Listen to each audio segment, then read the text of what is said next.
राम राम जी, सभी भाई बहनों को राम राम। मैं हूं बाबा रामदास और आप देख रहे हैं स्लो जिंदगी और बाबा की खरी खोटी। मेरे साथ जुड़ गए हैं भाई अवनीश पीएन शर्मा, प्रारब्ध। तो अवनीश जी, आज का गाली महोत्सव शुरू करने से पहले आपकी इजाजत चाहूंगा। आज हम लोग फिर से राहुल जी के लिए गाली महोत्सव आयोजित किए हैं, पर उससे पहले एक अपील दर्शकों से कि मित्रों, ये मेरी पुस्तक है, इसका नाम है दद्दा की खरी खरी। ये मेरे चुनिंदा लेखों का संकलन है। इसकी कीमत है 600 रुपया और यह 600 रुपया खर्च होने जा रहा है हमारे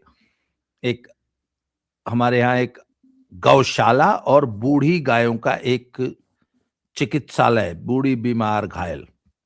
तो ये 600 रुपया आपका उस गौशाला में योगदान होगा, बदले में आपको एक पुस्तक मिलेगी। इस पुस्तक के लिए आप ये जो बैनर है, जो अब तक मैं लगाना भूल गया था, ये वाला, इस पे नंबर देखिए, ये चल रहा है 7696409623। इस पे पेटीएम और हाई जितना कुल होता है, पेटीएम, जीपे, फोन पे, उसके बाद खाता नंबर भी है। और उसके अलावा ये देखिए एक क्यूआर कोड भी है, इस पे भी भेज सकते हैं। और जरूरी नहीं है कि 600 भेजा जाए, 6000 भी भेज सकते हैं। मतलब जो श्रद्धा हो गौशाला के लिए वो डाल दीजिए। और इसी नंबर पे मुझे अपना एड्रेस, फोन नंबर और पिन कोड व्हाट्सएप कर दीजिए, जिससे आपको मैं पुस्तक भेज दूं। अब आ जाते हैं अवनीश भाई के पास। तो अवनीश भाई, आपको मालूम है कि आजकल पता है गांव में लड़कों की शादी बड़ी मुश्किल से हो रही है, नहीं हो रही है। पहले ये समस्या सिर्फ हरियाणा में थी, अब यूपी तक में आ गई है। और यहां पर भी कुंवारे लड़कों की फौज अब घर बैठी है। वो जमाने गए जब ब्याह हो जाता था, अब नहीं हो रहा है। क्योंकि गांव की घसकर्री को भी 24 लाख का पैकेज चाहिए, नवेदा में मकान फ्लैट होना चाहिए, घरे ना रहो। तो सर, ऐसे में जब किसी रणुए के तिलकहरू आते हैं, तिलकहरू मतलब दर्शकों को बता दूं जो कि शेष भारत में रहते हैं, यूपी में नहीं है, जो तिलक मतलब आई मीन शादी का जो रिश्ता लेके लोग नहीं होते, बिचौती करने आते हैं, जो रिश्ते लेके आते हैं, उसको हमारे यहाँ तिलकहरू बोला जाता है। बरदेखुआ बोला जाता है बरदेखुआ बोला जाला। अच्छा, हमन क्या तिलकहरू बोले जाला कि अरे तिलकहरू तिलकारू तो बरक्षा के बाद जब तिलक चढ़ावे जाला सब, तो नहीं ओके नहीं बोला नहीं, जाला हमारे यहाँ तिलकारू। अगर सिंपल कोई रिश्ता लेके आ जाए तो उसको भी बोले तिलकहरू आलू। हमारे यहाँ बरदेखुआ बोला गाजीपुर में जाता तिलकहरू बोला जाता है। तो जब एक के यहाँ तिलकहरू आता है तो बाकी लोग भी अपना द्वार सजा लेते हैं, काजी ने वहां बतिया न बनत यहाँ बच जाए। है। तो सर, जब मधुरो को उठा ले गया रावण सपत्नीक, तो रावण तो बहुत खुश हुए होंगे कि काजनी हमनों का नंबर आ जाए। बल्कि बोला होगा कि सर सर, इसी लगे हमारे दिल्ली भी आ जाइए, भाई मोदिया को उठा ले जाइए, हम पीएम बन जाऊंगा। सर, ऐसा कुछ संभावना?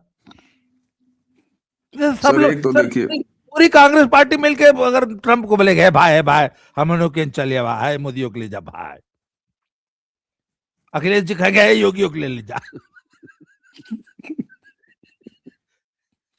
सर देखिए, एक तो कल से जो है ना, वो सोशल मीडिया पे हमारे आदरणीय श्री रावण जी को बहुत बदनाम किया जा रहा है। अभी आपने भी रावण जी को जो है बदनाम किया कि रावण उठा ले गया। रावण तो एक अकेले सीता जी को ले गया था, वही मैं कह रहा हूँ, ये भी दोनों ले गया।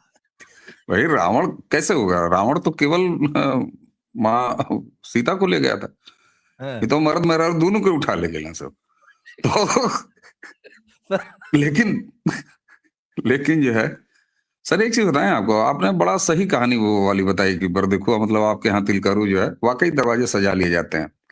और उससे भी अगर मैं आगे चलूं सर, तो कल से बहुत दुखी हैं हमारे यहाँ के कामरेड। आपको पता है केरल एक देश बन गया है सर, केरल देश बन गया है। फॉरेन सेक्रेटरी तो पहले अपॉइंट कर लिए थे, वो कौन विजयन साहब हैं वहां। कल मैं खोज रहा था वेनेजुएला में, भाई भैया और भाभी को जब उठा के ले गए सब, या चाचा चाची बड़े भाई हैं, तो उसके बाद मैं खोज रहा था कि भारत का ऑफिशियल स्टैंड क्या है, क्योंकि रात का लाइव करना था मुझे उस सीट पर। तो ससुरा में खोजता रहा, भारत का कोई ऑफिशियल स्टैंड नहीं मिला, लेकिन केरल के मुख्यमंत्री का। रुका, पहले बता दे, आज शाम को मित्रों जो हमारा लाइव होगा उसमें आप ही जो है चीफ गेस्ट है। मैं याद दिला दूं सबको। हाँ, शाम 7 बजे लाइव होगा। तो हम खोजने लगे, तो और किसी का नहीं मिला, केरल के मुख्यमंत्री का इतना लंबा ट्वीट मिला। और कॉमरेड एकदम परेशान था कि एक कॉमरेड को टांग ले गया ट्रम्प चाचा। वो कॉमरेड था, परम कॉमरेड, और वो भी जय फिलिस्तीन बोलने वाला कॉमरेड था। तो स्थितियां वहां पर दूसरे तरह की बदल रही हैं। चचवा उठाया, लेकिन हमारे हिस्से क्या आया, हम उसी की बतिया रहे हैं कि एक जय फिलिस्तीन कहने वाले को टांग ले गया। तो यहाँ जय फिलिस्तीन कौन बोलता है? तो ये बताइए, सत्ता में रहते हुए आदमी टंगा सकता है तो विपक्ष वाला नहीं टंगा सकता है? उसका बड़ा उदाहरण मैं दे रहा हूं। ये बार बार गर्व ठहरा था राहुल गांधी को, है कि भैया नेपाल करा दो, नेपाल करा दो। नेपाल में जब सब चहेटे जैन जी, तो अपोजिशन वालों को छोड़ दिए थे क्या? अपोजिशन वालों को भी दौड़ा के लखे देते। तो ये पूरा गिरोह दरअसल ये मान बैठा है ना कि नरेंद्र मोदी को चुनाव में नहीं हरा सकते। ये मैं बहुत दिन से कहता हूं, ये मान चुके हैं कि चुनाव में नहीं हरा सकते। इसीलिए कहीं कुछ अरब स्प्रिंग हो जाए तो भैया हमको ऐसे करना है, वैसे करना है, हमारे यहाँ भी करा दो।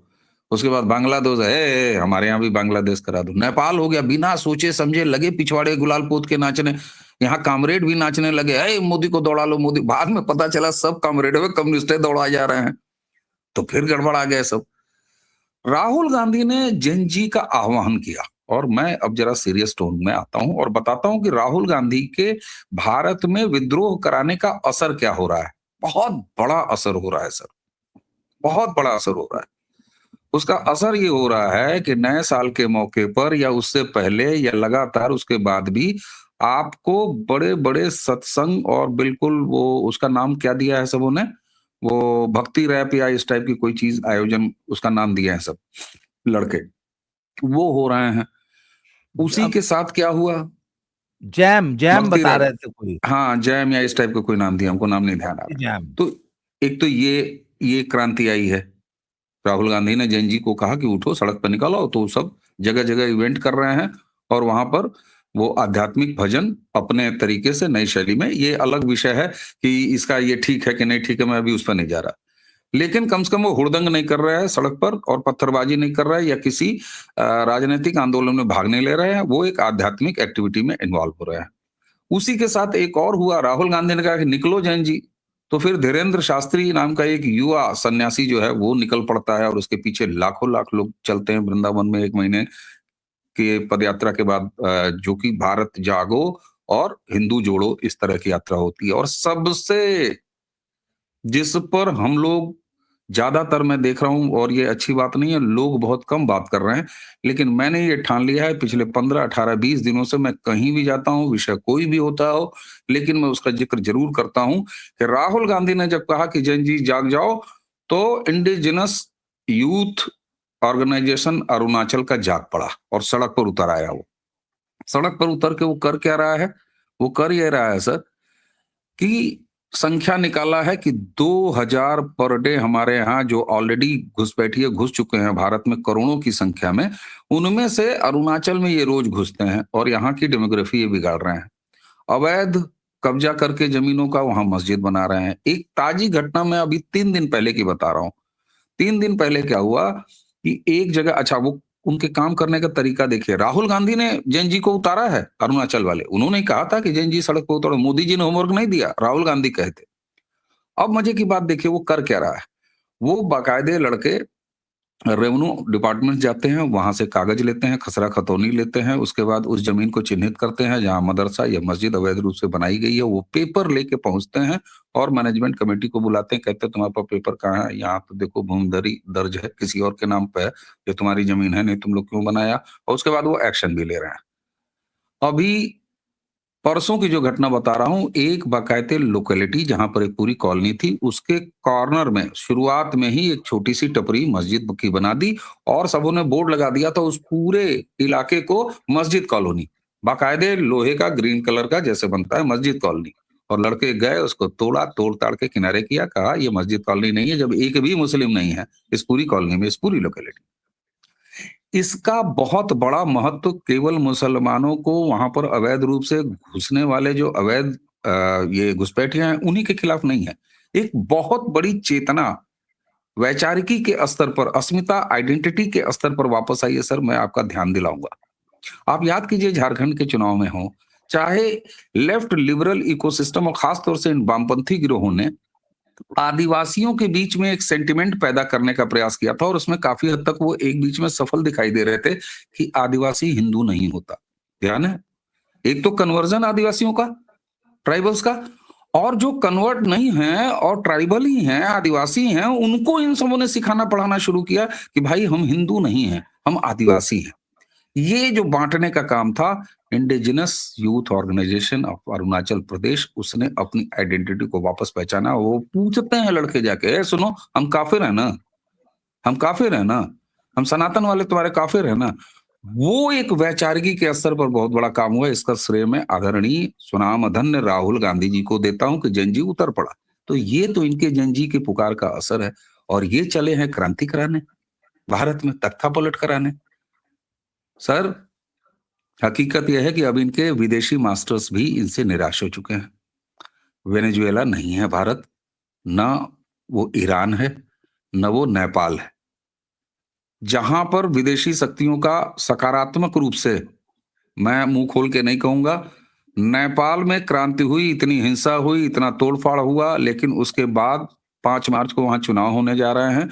स्थितियां कुछ दिनों की हिंसा के बाद आपको सड़क पर मतलब वापस पटरी पर लौटते हुए पाई गई, और वहां पर अब कोई इंसर्जेंसी की स्थिति नहीं है।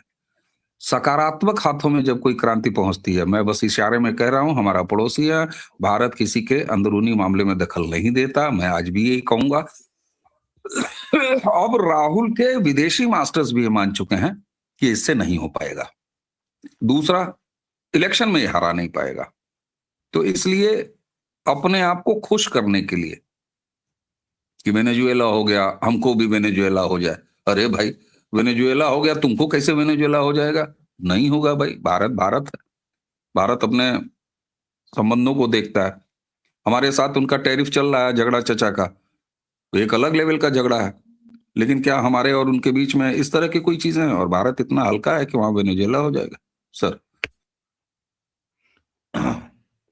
नहीं, मुझे एक और मैं आपको याद दिलाना चाहता हूं। बांग्लादेश में जब सो कॉल्ड क्रांति हुई और शेख हसीना को देश से पलायन के लिए मजबूर कर दिया गया,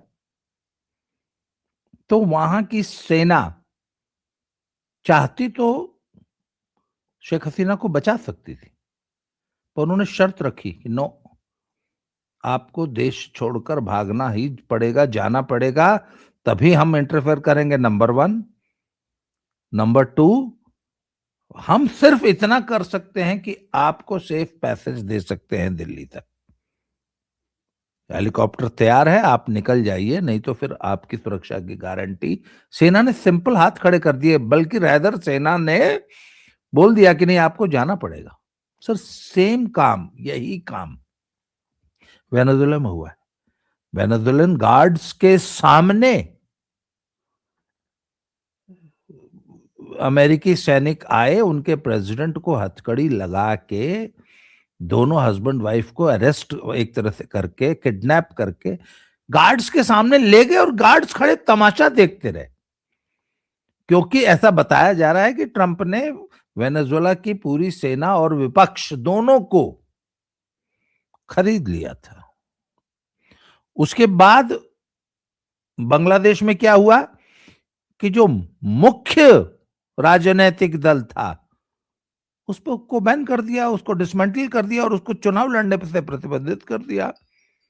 सर, यही डेमोक्रेसी का ये वाला मॉडल ही तो चाहती है कांग्रेस।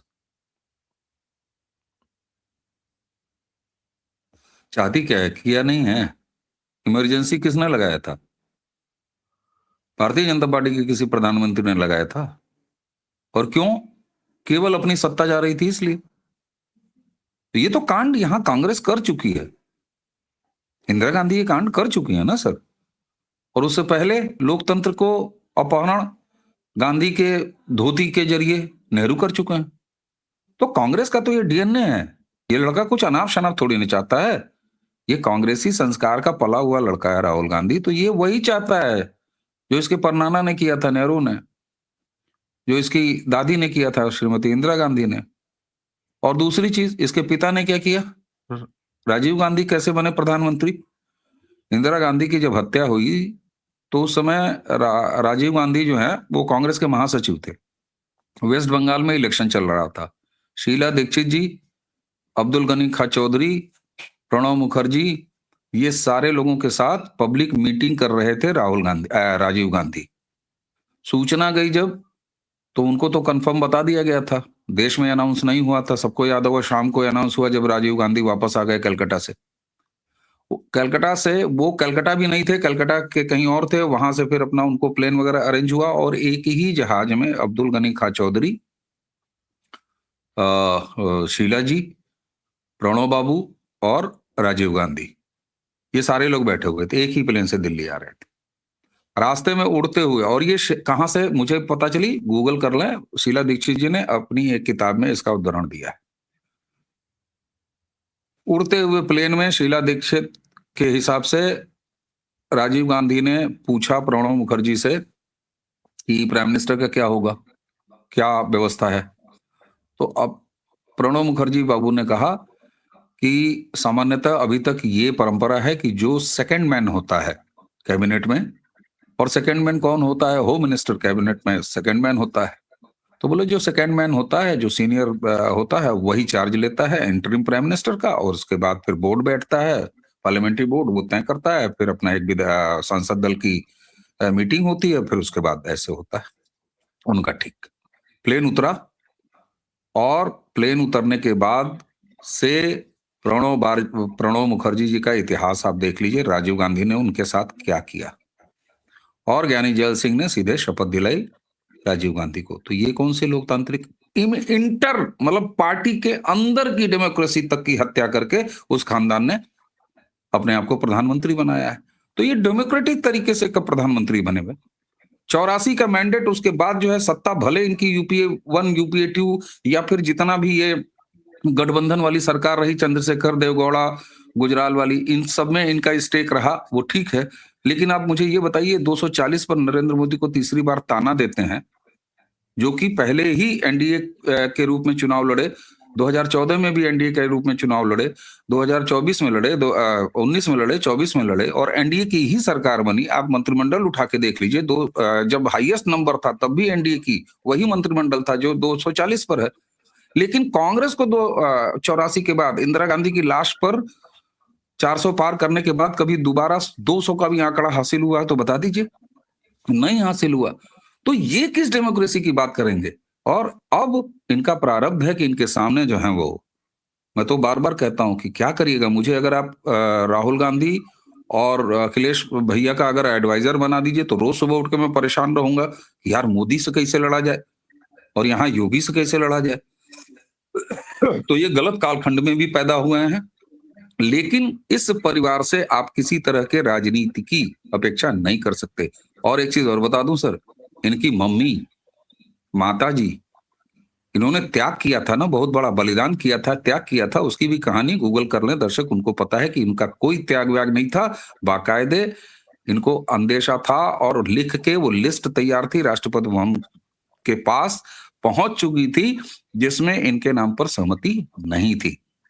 तब इन्होंने ये कांड किया कि हम अपने पीआर कंपनी से कि हमने बहुत बड़ा त्याग किया। तो ये आदमी ना नरेंद्र मोदी से चुनाव जीत सकता है, ना उनसे राजनीतिक लड़ाई लड़ सकता है। और रही बात इस देश की सेना, आपने चूंकि सेना का जिक्र कर दिया, और बिल्कुल सही है, वेनेजुएला में भी और बांग्लादेश में भी ये स्थिति देखी गई। लेकिन सर मैं आपको बताऊं, भारतीय सेना का ये संस्कार नहीं है। ये भूल कर रहा बहुत बड़ा राहुल गांधी। अगर इसको ये उम्मीद हो, या इसके मास्टर्स को ये उम्मीद हो, इसके इकोसिस्टम को ये उम्मीद हो, तो भारतीय सेना का अनुशासन अपने राजनीतिक नेतृत्व के प्रति और अपने राष्ट्र के प्रति जो समर्पण है वो किसी बांग्लादेशी और किसी वेनेजुएला वाला कल्चर का नहीं है। तो इसलिए न ये देश को समझ पाया, और ये क्या समझेगा सर, परनाना इसका डिस्कवरी ऑफ इंडिया करता था, वो इंडिया खोजता रहा और लाद लिया हमने उसको पहले प्राइम मिनिस्टर के तौर पर। तो इसका परनाना भी भारत को नहीं समझता था, और ये आदमी भी भारत की जनता को, मतदाताओं को तो छोड़ दीजिए, भारत की सेना तक को और भारत की तासीर को नहीं समझता। इसलिए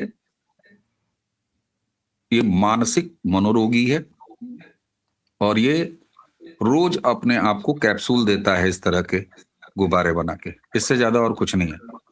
लेकिन लेकिन लेकिन इस पर लगातार हम सबको नजर रखनी चाहिए, इसके एक एक कृत्य पर लगातार बात होनी चाहिए। ये मैं इसलिए कह रहा हूं सर कि बहुत सारे दर्शक हमारे कहते हैं कि आप लोग बिना मतलब इस आदमी पर बात करते हैं, जहर है ये आदमी, इस जहर पर हमेशा बात होती रहनी चाहिए सर। सर, संदीप भाई एक बात कहते हैं, ये आदमी मोहम्मद गौरी है,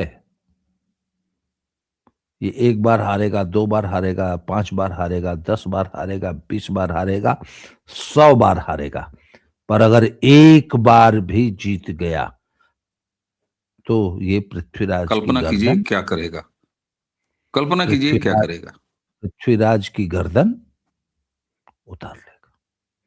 इसलिए इसके प्रति हम लापरवाह हो ही नहीं सकते, कभी नहीं।